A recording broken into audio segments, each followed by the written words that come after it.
Well, last night, President Joe Biden delivered a very fiery State of the Union address before a divided Congress and American public, less than 8 months before the November general election.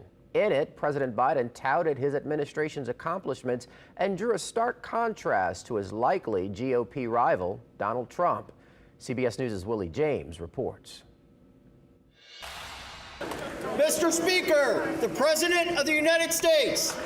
President Biden came out swinging in an election year State of the Union address, hitting many of the key issues on voters' minds, like his age. The issue facing our nation isn't how old we are, it's how old are our ideas. Reproductive rights. I'll restore Roe v. Wade as the law of the land again. The economy and immigration. We need to act now. The president sometimes sparred with Republican lawmakers, like this response to Congresswoman Marjorie Taylor Greene over the killing of a young Georgia woman, allegedly by a suspect who illegally entered the U.S. from Venezuela. Lincoln Riley, an innocent young woman who was killed by an illegal. The president also took on his likely 2024 GOP rival, former President Donald Trump, referring to him as my predecessor 13 times. What's happened now is a horror show. Trump slammed the address on social media, calling it, quote,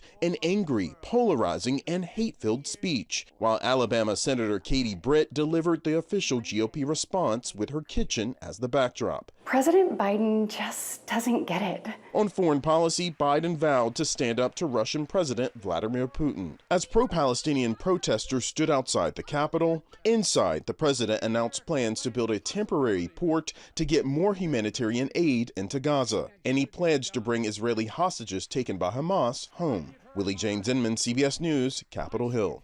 After the speech, House Speaker and Republican Louisiana Congressman Mike Johnson said he disagreed with the president, who said the State of the Union is strong.